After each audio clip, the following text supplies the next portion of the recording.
Em nosso estudo de hoje é a lição 37 do livro Religião dos Espíritos, o Guia Real.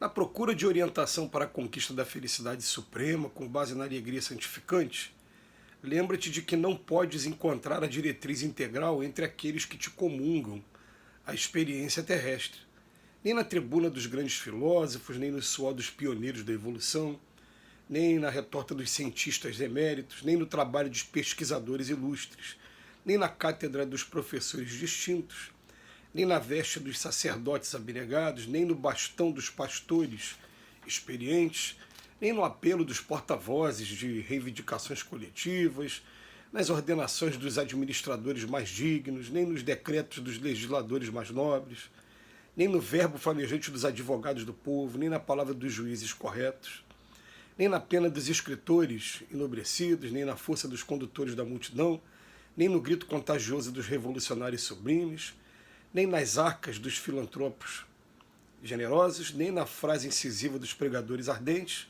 nem na mensagem reconfortante dos benfeitores desencarnados. Em todos surpreenderás em maior ou menor porção defeito ou virtude, fealdade e beleza, acertos e desacertos, sombras e luzes. Cada um deles algo te ensina, beneficiando-te de algum modo. Contudo, igualmente caminham vencendo com dificuldades a si mesmo. Cada um é credor da nossa gratidão e do nosso respeito pelo amor e pela cultura que espalha, mas no campo da humanidade só existe um orientador completo e irrepreensível. Tendo nascido na palha para doar-nos a glória da vida simples, expirou numa cruz, cruz pelo bem de todos, a fim de mostrar-nos o trilho da eterna ressurreição.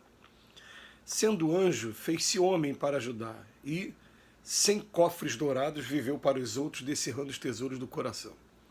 É por isso que Allan Kardec, desejando indicar-nos o guia real da ascensão humana, formulou a pergunta 625 em O Livro dos Espíritos, indagando qual o espírito mais perfeito que Deus concedeu ao mundo para servir de modelo aos homens, e os mensageiros divinos responderam na síntese inovidável: Jesus, como a dizer-nos que só Jesus é bastante grande, bastante puro, para ser integralmente seguido na terra como sendo o nosso Mestre e Senhor.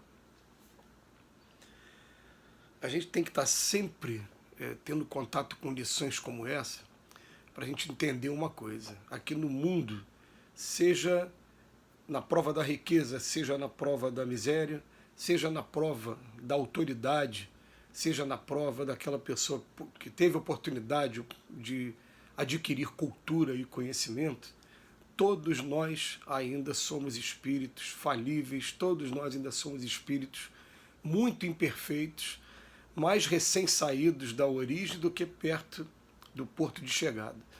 A gente ainda tem muita coisa pela frente, já demos passos significativos sim, mas nós que estamos num mundo como o nosso, ninguém aqui chegou perfeito e ninguém vai sair daqui dessa existência ainda perfeito, quando a gente chegar aqui ao termo da nossa vida. Essa encarnação nossa aqui não é ainda para a perfeição. E o Emmanuel ele faz questão de enumerar os diversos personagens que a gente vai encontrar em nossas vidas, e ele coloca aqui aquelas pessoas que estão em destaques dentro das suas profissões. Então ele coloca filósofos, pioneiros da evolução, cientista, pesquisador, professor, sacerdote, pastor, enfim, vários juiz, escritor, vários cargos, várias ocupações em que normalmente a gente, com uma sede de melhor e sede de progresso, a gente agarra como sendo nossos ídolos, nossas referências. E o Emmanuel traz uma frase aqui para a gente: ó, cada um deles algo te ensina, sim, beneficiando-te de algum modo. Tudo bem, mas vamos colocar uma coisa na nossa cabeça. Igualmente, todos eles caminham vencendo com dificuldade a si mesmos. Então a gente vai encontrar pessoas que são grandes cientistas, mas que quando você vai olhar a vida pessoal dele, ele não consegue se acertar ainda com a família, ainda tem problemas de vícios. É muito comum até aquela pessoa que tem um problema muito grave em determinado ramo, ele se dedica mais a estudar aquele ramo, e aí ele deixa um compêndio, um material maravilhoso para estudo, mas um estudo que, na verdade, a origem foi a dificuldade dele. Então você vai ler aqui e fala, que estudo maravilhoso. Ué, mas a própria pessoa que escreveu não consegue praticar? É exatamente isso. Todos nós aqui ainda temos muito defeito. Ele vem falar para a gente. Cada um é credor de nossa gratidão, de nosso respeito, mas no campo da humanidade só existe um orientador completo e irrepreensível. Aí muita gente, né, que a gente conhece vai falar assim, não, mas isso é fanatismo? A gente não é fanatismo, a gente vai dizer assim, todas as religiões hoje do planeta acabam reconhecendo Jesus de alguma forma. Uns reconhecem como Deus, outros como o próprio Filho do Deus, outro como um grande iluminado, o grande Buda, o guia, modelo. Cada um vai dar um nome que quiser, porque o livre-arbítrio existe, foi dado por Deus, e a gente tem que respeitar a maneira como a pessoa quer intitular aquele que é o nosso Senhor. Mas que ele é reconhecido de alguma maneira, ele é reconhecido sim. Então, a gente vai pensar assim, né? Vamos buscar nele as referências para a gente começar a parar essas arestas, e a gente já vai descobrindo que a hora que a gente busca nele essa referência, a gente vai iniciar uma luta muito grande, porque ser cristão definitivamente é uma coisa muito revolucionária e não é para qualquer um. Tem que ter muita resignação, tem que ter muita determinação, porque é desafio diário. O tempo todo vem os desafios nos relacionamentos, nos testes que a vida vai passando para a gente, e Jesus está ali falando para a gente, né? Calma, bem-aventurados que são mansos e pacíficos, que eles é que herdarão o reino de Deus. Bem-aventurados aqueles que são misericordiosos, que sabem perdoar, que não guardam mágoa. Bem-aventurados são aqueles que são humildes, os pobres de espírito. Se alguém bater numa face, dá a outra também. Se dá capa, não pensa em vingança, não. Amar o inimigo também.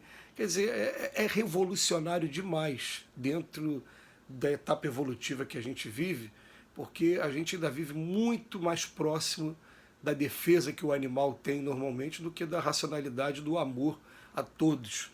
Então ele coloca para a gente, guia realmente na história da humanidade, só existe um orientador completo. E esse orientador ele é mais completo do que Moisés, é mais completo do que o Buda, é mais completo do que todos os outros. Aí fala, meu Deus, para quem não conhece vai falar que presunção, isso é fanatismo. E se a gente parar para estudar a vida de cada um deles, a gente vai ver, não é fanatismo, né? Inclusive a do Cristo, então, principalmente, que muito se queria, no sentido pejorativo, diminuir, para mostrar que, na verdade, era uma farsa. Tudo que tinham, eles tentaram expor, falar que querer diminuir a figura do Cristo, e não consegue fazer isso. Então ele coloca aqui, esse que é o nosso guia, nasceu na palha para doar a glória da vida simples, expirou numa cruz pelo bem de todos, sendo anjo se fez homem para ajudar, e sem cofres dourados viveu para os outros, descerrando os tesouros do coração. Essa que é a ideia para a gente aqui, a gente começar a pensar, né? Não é, vários outros estudos a gente abordou isso, não é errado você buscar um patrimônio, mas é para a gente começar a pensar, né, igual Cristo, não se deixar escravizar por esse patrimônio que chega até a gente. E esse patrimônio, eu estou falando material, mas e o patrimônio cultural, intelectual? A mesma maneira também, viveu para os outros, ajudando os outros, tudo que adquiriu como conhecimento, sendo colocado na prática para poder aliviar a dor, porque foi ele mesmo que disse, venha a mim, vós que estáis aflitos, que eu vos aliviarei. A gente já vai estudar muito sobre Jesus ainda, aliás, até a gente chegar ao último degrau aí da escala evolutiva, a gente vai estudar muito a vida do Cristo e os exemplos dele, porque os exemplos dele são profundos. E, mais uma vez, convido meus amigos a retirarem essa capa do preconceito, até mesmo religioso, e procurar ler os 4 evangelhos, pelo menos, Mateus, Marcos, Lucas e João, de maneira imparcial, de maneira desapaixonada, apenas como se estivesse lendo uma revista ou estivesse lendo um romance rápido. E vocês vão ter uma história mais impressionante e maravilhosa da humanidade. Que Jesus nos abençoe hoje. Muito obrigado, Emmanuel, pela reflexão.